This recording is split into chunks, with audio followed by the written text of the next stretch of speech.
All right, so I said I wasn't going to spend a whole lot of time on making texture changes. So what I ended up doing was spending a whole lot of time making texture changes. But it was a lot of fun, so this is what I did. I'm not going to spend a lot of time on this episode. I just want to briefly talk about what I did and why. The idea is to make really minor tweaks to the Faithful texture pack, which is essentially a HD version of the vanilla texture pack. The major things that I changed, you can see right here, are the prismarine block and the iron. So let's start with prismarine. Here's what it looked like before. So the original block, it looks like they had started to design kind of a hexagon pattern, and they did it in such a way that the blocks themselves kind of cut into the pattern, and I wasn't a big fan of that. But I do like the hexagons, and I think that's neat, and it's a little bit different than most of the other textures in the game. And I also like the color a lot. So what I want to do is make a minor change to that will allow me to use the block the same way that I would have before. I will use it with the same other blocks and patterns and color palettes as I would if it was in this original color, but it's going to be something that's just a little bit more pleasing to me personally. The iron is a slightly different story. The dark iron is going to definitely be used a little bit differently in design. It actually will change the way that I build things, unfortunately. I will try not to let that be the case, but it's a completely different color, so it is going to look different and be used a little bit differently. This white is good for like a garage door. I've seen that used a lot, but otherwise it's not the best block in my opinion. And I've never seen steel or iron that's white like this. So I turned it into this color here. In fact, I used the anvil as my base, and I changed all of the iron blocks to this dark iron like this. Ta-da! The power of editing. So yeah, so as you can see, everything just looks a little bit more consistent as far as all the iron is the same color, and that's what was important to me. Again, I don't, there's a positive and a negative to all of these. One is with the iron, it's a completely different color now. That's going to change the way I design some things. I can try to prevent that, but I just like it a lot better. With the prismarine, it's not going to change the way I design anything at all. That's awesome. However, up here, if you'll notice, there isn't that definition of the line that's between the blocks like there once was in the original pattern. But I like this so much better that doesn't bother me personally. So if you guys like these textures and you use Faithful, or if you use something else but it won't go as well, you can get these in the description. I have downloads for these, so no matter what texture pack you're using, you can add these to yours, and it will override all the iron if you download the dark iron texture pack, and it will override just the prismarine block if you download the, I think I call it the honeycomb prismarine. All right, let's talk about the other major change going on here. And if you notice, there is some variation in the grass here, also in the stone wall and the dirt, and it just makes it look a little more realistic, a little bit cooler, a little more detail. I'm really digging that. Same thing with the water. It's a little bit different color and looks a little more realistic. These were all things that I wanted to do but could not figure out how. So a buddy of mine, Coop Dizzle, was cool enough to let me borrow these, or steal them maybe, if you want to call it that, from his texture pack, along with a couple other cool things. If you look at the grass, you'll notice that there's a variation in height of all of these, right? That's kind of neat. And then also the other thing I grabbed out of there was the bottom of these logs and how they're circular. He's got a lot of other cool minor tweaks, some very, some vanilla tweaks, I guess you could call it. Same thing that I'm doing here. He did something similar in his texture pack. Now, because I didn't have anything to do with that, I didn't have anything to do with Faithful either, which is what all of this stuff is based on, I'm not going to provide those for you guys in the download. I need you to go to the place where those were developed, the person who developed those, to give them credit to get those. So I'm going to have a link to Coop Dizzle. I highly recommend checking him out, not only for this texture pack, but he makes absolutely epic builds that put my stuff to shame, but it is cool. Very, very inspirational stuff from him as well. And as far as the Faithful texture pack, if you're not familiar where to get that, just Google, Faithful 32 by 32 texture pack. I think you'll find that pretty easily.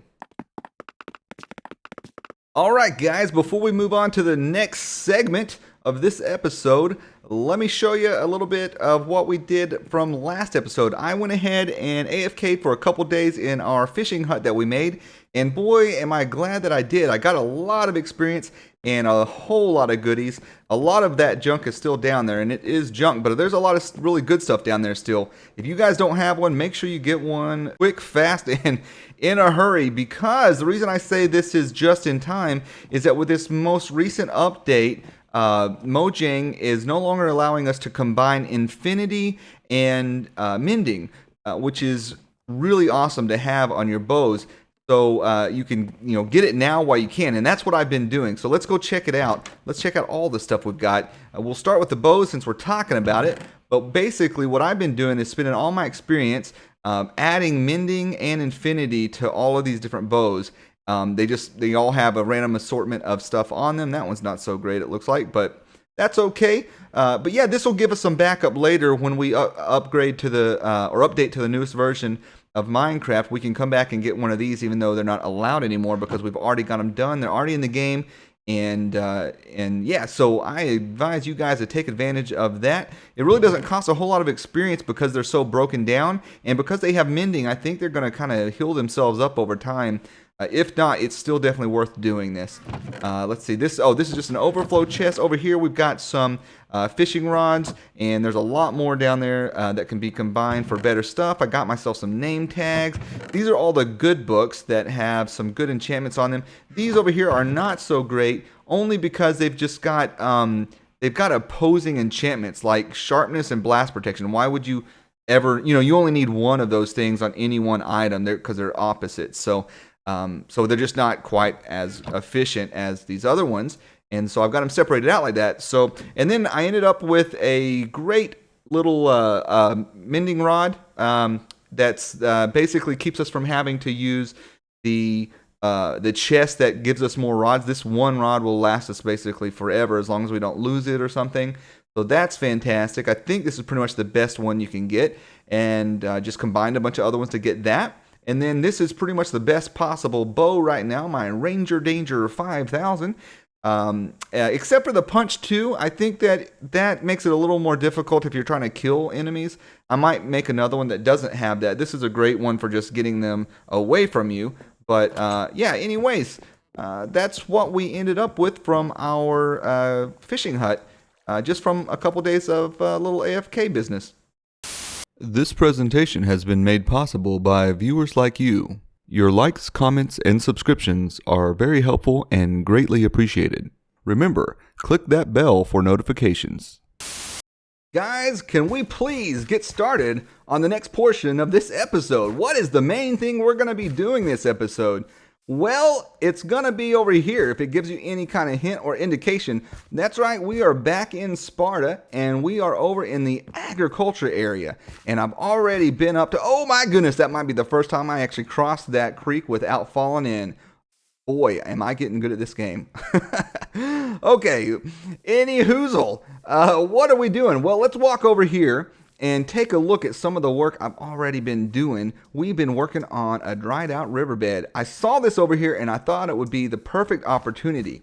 If you guys remember, we did something similar in one of our first episodes to kind of separate our island park from the rest of the mainland over in the mainland of Sparta.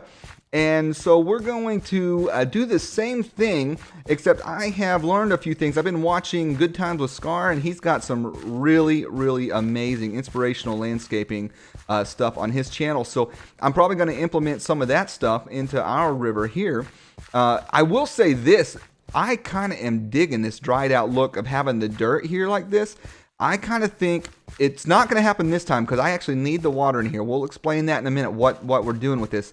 But I might go through my world in some other areas and just create a dried, parched riverbed like this because it looks pretty cool, especially from above. I'll show you that in creative here in a minute because it kind of, well, we'll see what it looks like. But what are we doing and why are we doing this?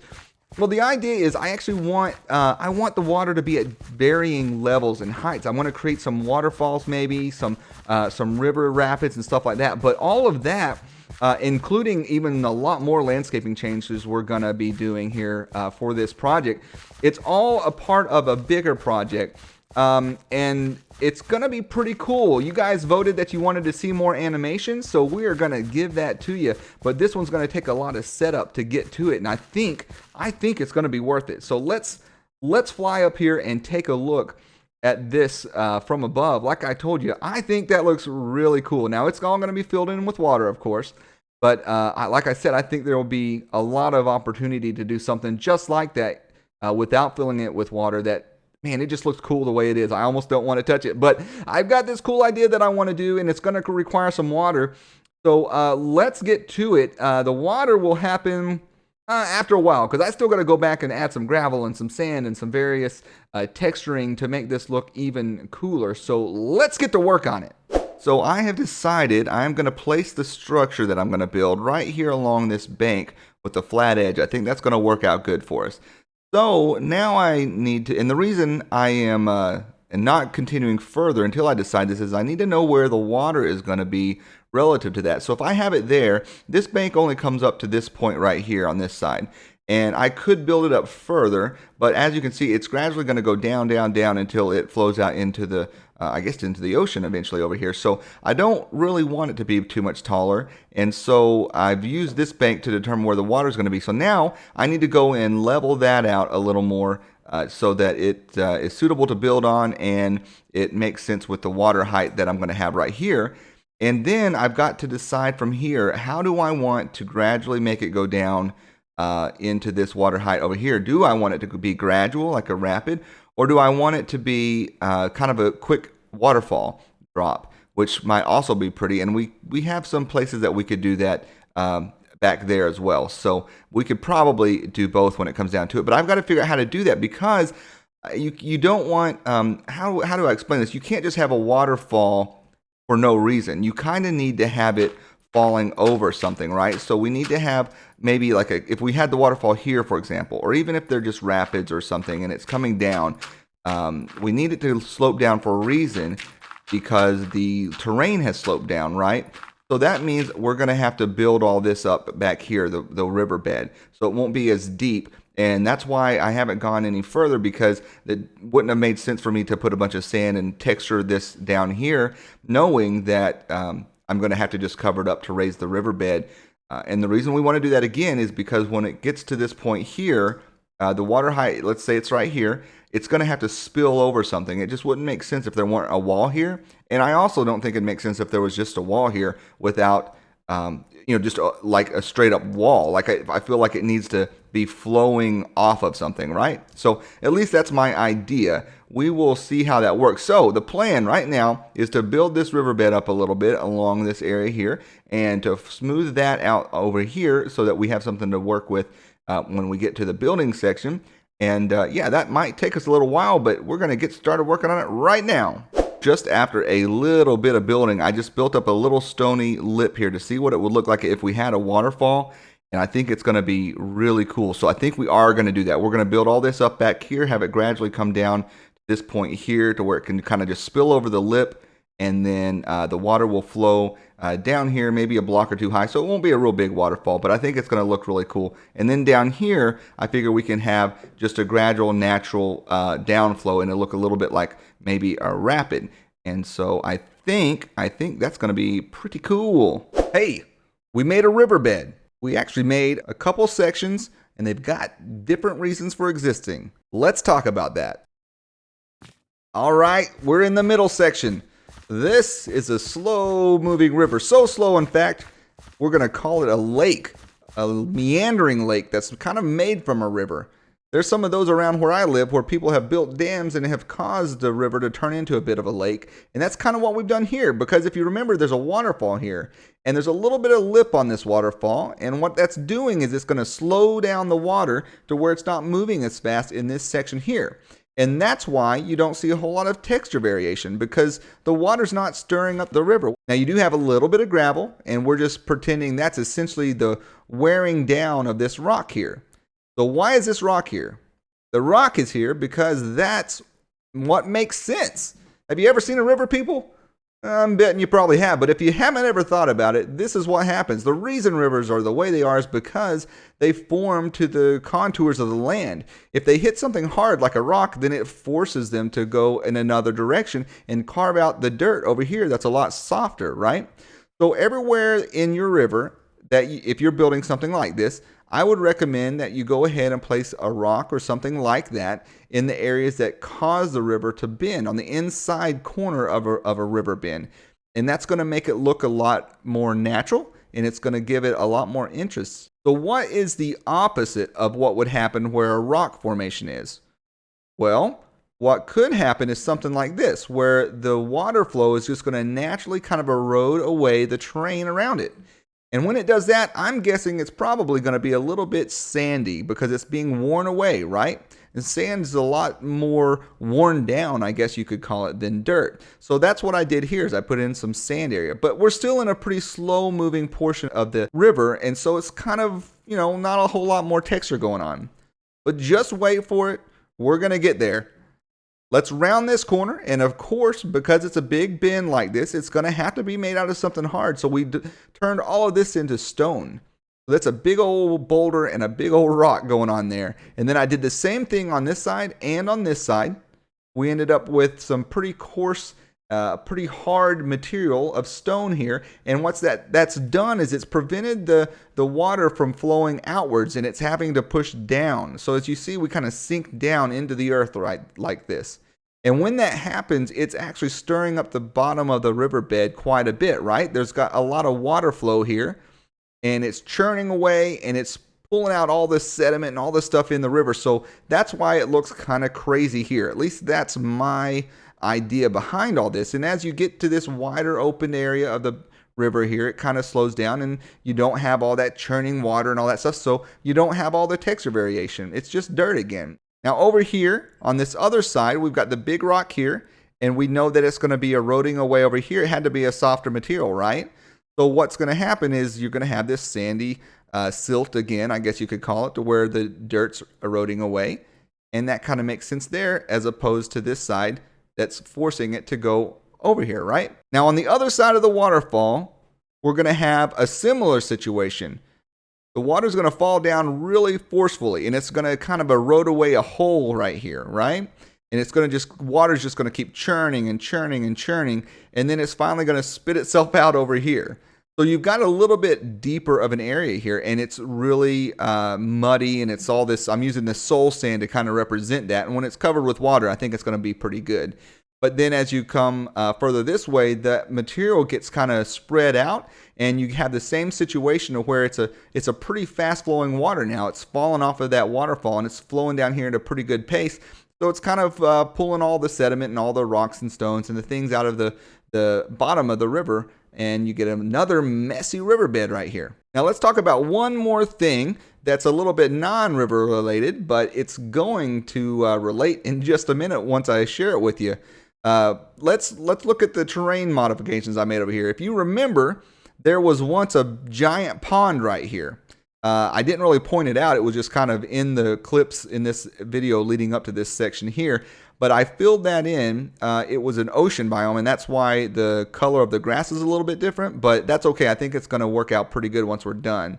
And then over on this side, it led into a beach area. This was a lot of sand, and I decided to keep a lot of it. I thought it looked pretty cool, and I decided to kind of do a little bit of a gradient to kind of mix the land in with the sand and the sea here. And I think that turned out pretty good. But what I really like, what I want to point out, is over here, something that kind of happened by accident. And then I just went with it, and we developed this cliffside area. And what I love about it is the texture and how the land here is just kind of pouring over it. It's kind of like at low tide or high tide, rather, maybe the water comes in and bashes against these cliffside, and over time it's kind of worn this out, and you've got these dirt areas dangling over the edge here.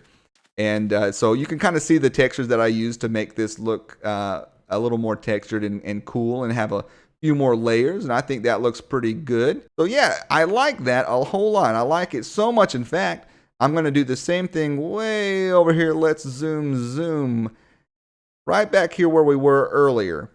And my idea is to do the same thing right here. I'm going to build that cliffside out so that it hangs over this area that's being eroded away from the river right here. Let's take a look at these cliff facings because I need to make one more and I kind of want to show you my process. If you notice, it's not a solid rock cliff here. We have them topped off with dirt and grass because that kind of makes sense. And I think that it gives it a lot more character when the rock is spotted in like this. It looks a little bit better with that variety. And also creates a nice little blending in and hiding place for gray sheep when they're down here and not ruining my shot way up there. All right, let's get started on this side over here and take a look at my process of how I do this. I think this texture variation is pretty nice and makes things look pretty realistic.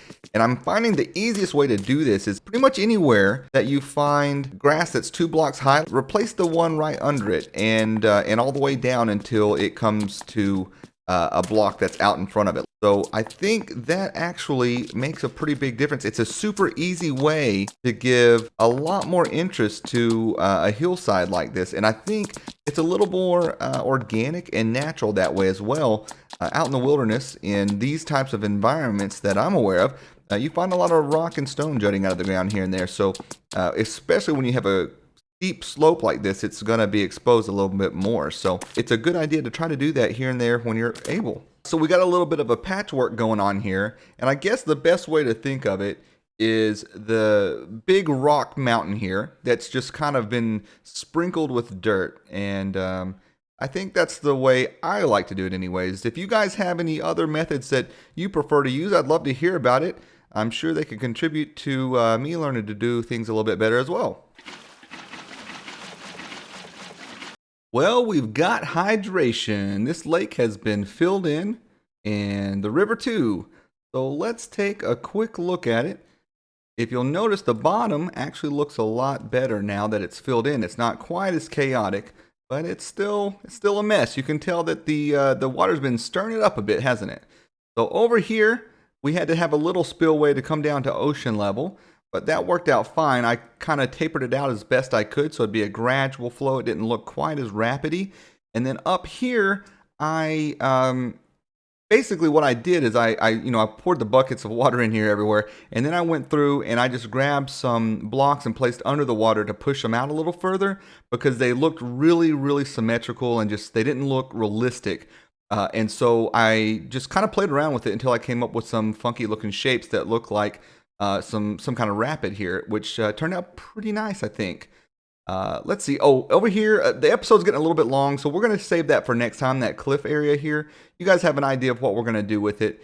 And as you can see, we've knocked down some trees. They're floating down the river, getting away from us. The logs are, which I think adds a nice little touch to the area.